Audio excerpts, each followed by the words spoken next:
Shalom, shalom, shalom, shalom à vous. Que Dieu vous bénisse, que Dieu vous accorde sa grâce.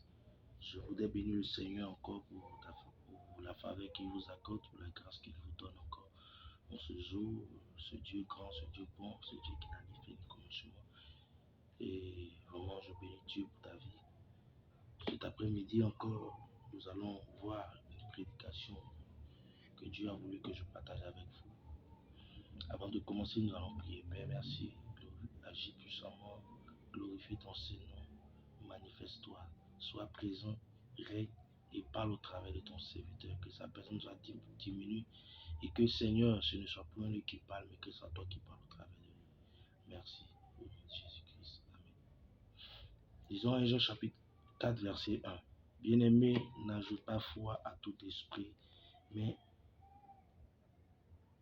Bien-aimés, n'ajoutez pas foi à tout esprit, mais éprouvez les esprits pour savoir si elles sont de Dieu, car plusieurs faux prophètes sont venus dans le monde. Regardez un peu ce passage de 1 Jean 4, verset 1 qui ouvre mon esprit sur quelque chose de formidable, sur quelque chose de fort, sur quelque chose vraiment que Dieu a voulu que toi et moi nous comprenions, une chose que Dieu a voulu que nous sachions.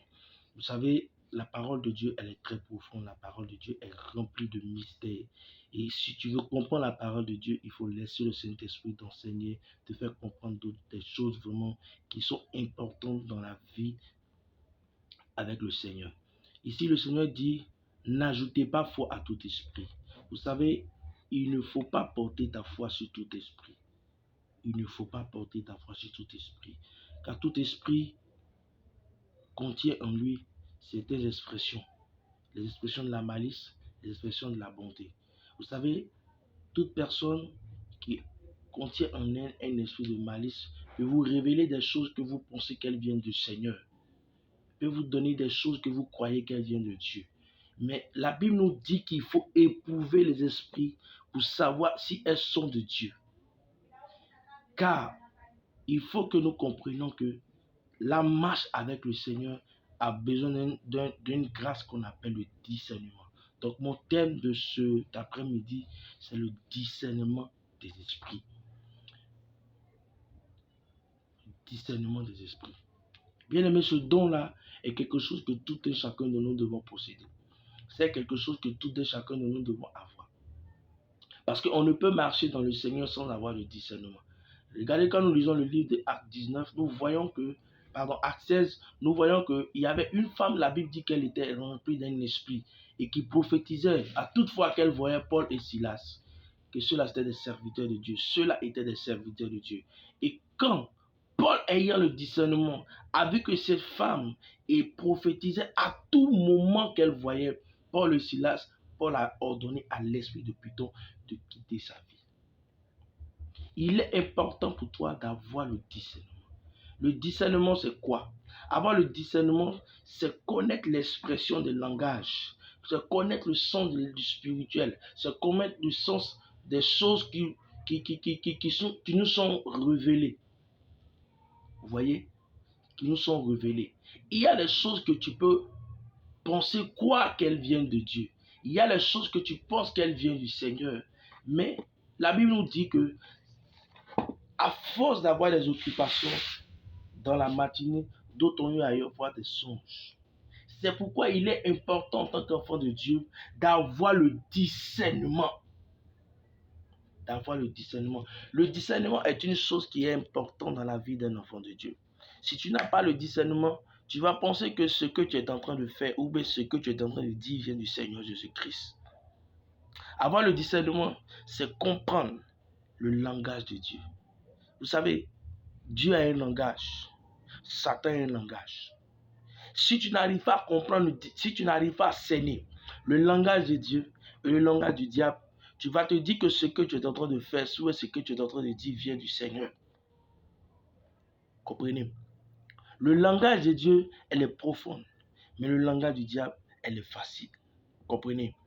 Les profondeurs de Dieu, pour les comprendre, elle a besoin vraiment de beaucoup de temps. Mais les expressions du diable, elle a besoin de temps, mais un temps qui est, comment je peux dire, qui est suivi d'une chose derrière cette chose. Vous comprenez? Et aujourd'hui, plein n'ont pas ce discernement et ne font que accepter tout ce qu'on leur dit. La Bible dit dans le livre de 1 Thessaloniciens, ne méprisez pas la prophétie. Et quand tu poursuis, la Bible nous dit qu'il faut examiner. My God. Il faut examiner la prophétie. Si tu n'apprends pas à examiner une prophétie, tu te diras que ce que tu es en train de dire vient du Seigneur Jésus-Christ. Comprenez? Il est important que nous ayons en nous ce qu'on appelle le Saint-Esprit. Le Saint-Esprit est quelque chose est une chose habituelle que nous devons avoir en nous. Il doit être une expression. Il doit être quelque chose que nous devons toujours dégager. Il ne faut jamais marcher selon la chair, mais il faut marcher selon l'Esprit de Dieu. La Bible dit que tout ce qui n'est pas fruit de conviction est péché. Et c'est pourquoi comprendre le discernement des esprits, c'est comprendre comment certains esprits fonctionnent, comment certains esprits se manifestent, comment certains esprits développent leur langage. Vous voyez, c'est pourquoi les choses spirituelles, pour mieux les comprendre, il faut être un homme spirituel. Et c'est pourquoi je veux dire à quelqu'un que si tu veux entrer dans la dimension du discernement des esprits, il faut avoir un langage spirituel. Il faut connaître les fondements. Il faut connaître les réactions. Il faut connaître, comment je peux appeler, les différents agissements des esprits. Il faut connaître vraiment les différentes choses que disent certains esprits. Parce que si tu n'arrives pas à connaître ces choses, tu te diras que ce que tu es en train de faire, ou bien ce que d'autres personnes disent de toi, est une vérité. Vous voyez, il est important de le savoir. Monter dans une dimension, monter dans la dimension du discernement des esprits, elle est profonde. Il faut avoir la connaissance. Il faut connaître les mystères. Il faut comprendre les profondeurs. Car il y a des choses cachées. Il y a des choses que certains esprits manifestent. Et si tu n'as pas certain discernement, tu te diras que ces choses viennent de Dieu. Or, elle est un fondement qui ne vient pas du Seigneur Jésus.